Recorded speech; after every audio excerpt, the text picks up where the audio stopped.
زانی کو جو دنیا میں سب سے پہلا عذاب ملتا ہے نا، وہ یہ ملتا ہے کہ اس کو اس گناہ کا چسکا لگ جاتا ہے. وہ زنا کرتا ہے یہ سوچ کے کہ صرف ایک دفعہ کروں گا، لیکن یہ ہمیشہ سوچ سوچ کے کرتا رہتا ہے اور اسی حال میں اس کی موت آ جاتی ہے. زانیوں میں مرتا ہے وہ.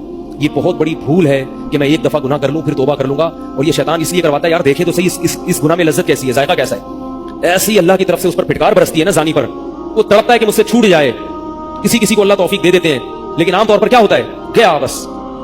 اتنا مشکل ہوتا ہے پھر اس کو اس دلدل سے نکلنا. اللہ کہتے ہیں گند میں منہ مارا ہے، گند میں رہو. گند کھایا نا، گند کھایا تو گند میں رہو. گندگی میں اس کو مزہ آتا ہے پھر وہ. اس لیے اللہ کا واسطہ جن لوگوں سے زنا نہیں ہوا، اللہ کا واسطہ کبھی بھی اس گناہ کے قریب مت پھٹکو. اللہ نے یہ نہیں کہا کہ زنا مت کرو، اللہ نے کہا ولا تقربوا الزنا، زنا کے قریب مت جاؤ. قریب کیسے قریب جاتا ہے انسان؟ آپ کے گھر میں کوئی رشتہ دار جوان لڑکی آ گئی ہے یونیورسٹی کی، کالج کی، آپ گھر سے باہر نکل جاؤ. بعض دفعہ ایسا ہوتا ہے، لوگ مجھے بتاتے ہیں کہ کوئی میری رشتہ دار خاتون آئی، جوان تھی، کزن تھی، گھر میں میں تھا، وہ اکیلی تھی، وہ آ گئی تو میری بڑی عجیب کنڈیشن ہو گئی، میں بہت پریشان ہو گیا، بہت مشکل سے بچا. میں ان سے کہتا ہوں آپ گھر سے نکلے کیوں نہیں؟ یہ تو آپ قریب تو چلے گئے نا. جب ایک جوان لڑکی آپ کے گھر میں آئی ہے، آپ کو اس وقت گھر میں نہیں ہونا چاہیے، نکل جاؤ وہاں سے. ایسے دور بھاگو زنا سے، اتنا دور بھاگو. انبیاء ایسے ہی کرتے تھے، تبھی تو بچتے تھے. وہ جتنے بزرگان دین گزرے ہیں، وہ یہ نہیں کہ زنا نہیں کیا، وہ ہمیشہ زنا سے دور بھاگے. ہمارے استاذ نے ایک واقعہ سنایا تھا ہمیں، کتابوں میں یہ واقعہ لکھا ہے کہ ایک طالب علم تھا، پرانے وقتوں کی بات ہے، رات کو مسجد میں چراغ لے کے مطالعہ کر رہا تھا.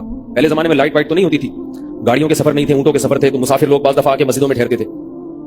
تو اس نے دیکھا کہ ایک جوان لڑکی ہے، پردے میں ہے لیکن خوبصورت جوان لڑکی، وہ آئی اور اس سے کہنے لگی کہ میں راستہ بھٹک گئی ہوں، مجھے ایک رات مسجد میں گزارنے دے دو. باقی یعنی صحیح تھی، وہ اسی طرح ہوا تو کہیں بھٹک گئی تھی. شہر میں بھی بعض دفعہ لوگ بھول جاتے تھے نا کہ راستہ بھٹک جاتے تھے. اب یہ پریشان تھا کہ میں اس کو رات کو اگر پناہ دیتا ہوں تو مجھے شیطان برگلائے گا، اور اس لڑکی کو اگر میں پناہ نہیں دیتا تو یہ کہاں جائے گی رات کو، کوئی اور اس کی عزت سے کھیلے گا. تو اس نے بہرحال اس کو ٹھکانہ دے دیا، اس کو کہا کہ آپ ادھر اس طرف جا کے سو جائیں.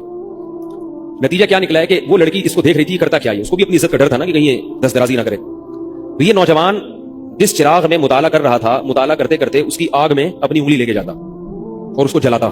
جیسے ہی وہ چلنے لگتی تو اس انگلی کو واپس کھینچ لیتا، ایک دم تپش آگ لگتی نا، واپس کھینچتا. پھر تھوڑی دیر بعد یہ انگلی اس میں لے کے جاتا، پھر واپس کھینچتا. پوری رات یہ کرتا رہا اور اپنی انگلی کو جلاتا رہا ہے. صبح جیسے ہی ہوئی ہے، اس نے فوراً، صبح صادق ہوئی نا فجر کی اذان کے بعد، اس نے فوراً لڑکی سے کہا یہاں سے چلی جاؤ، فوراً یہاں سے فوراً چلی جاؤ. اس نے کہا اللہ کی قسم اس وقت تک نہیں جاؤں گی جب تک تم یہ معاجرہ نہیں بتاؤ گی رات تم نے کیا ہے. تو کہنے لگا یہ میرا اور اللہ کا معاملہ، میں تمہیں نہیں بتا سکتا. اس نے پھر اللہ کا واسطہ دے کے کہا، اس نے کہا میں جاؤں گی نہیں یہاں سے جب تک بتاؤ گے نہیں. اس نے کہا شیطان مجھے ورغلا رہا تھا کہ ایک جوان لڑکی ہے، اجنبی ہے، کوئی دیکھنے والا نہیں ہے، کوئی دیکھنے والا نہیں ہے، تو زنا کر لو اس سے، کوئی دیکھنے والا نہیں ہے. شیطان مجھے لے کے جاتا تھا تو میں اپنی انگلی آگ میں جلاتا تھا، اپنے نفس کو یہ سمجھانے کے لیے کہ دنیا کی آگ برداشت کر سکتا ہے، جہنم کی بھی برداشت کر لینا، جہنم کی بھی برداشت کر لینا. پھر اور اگر تجھ سے یہ برداشت نہیں ہو رہی تو وہ کیسے برداشت کرے گا؟ یار جب میں آگ میں جلنے لگتا تھا نا تو میری چیخ نکلتی تھی، کیا یہ نہیں ہو رہی تو وہ کیسے برداشت ہوگی؟ حدیث میں آتا ہے جہنم کی آگ دنیا کی آگ سے 70 گنا زیادہ گرم ہے، 70 گنا زیادہ گرم. جب نبی صلی اللہ علیہ وسلم نے صحابہ کو یہ بات بتائی، ترمذی کی حدیث ہے کہ صحابہ کے سینے سے رونے کی ایسے آوازیں آنے لگی جیسے ہانڈی کھولتی ہے.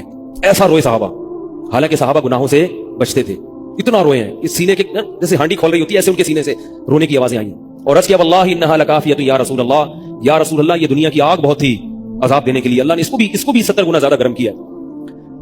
تو اس نے کہا کہ میرے دل میں گناہ کا خیال آتا تھا، میں کیا کرتا تھا، اپنے آپ کو جلاتا تھا جب چیخ نکلنے لگتی. تو اس طرح پوری رات میں نے اپنے نفس کو روکا ہے گناہ سے. تو تقوی کی برکات ہوتی ہیں.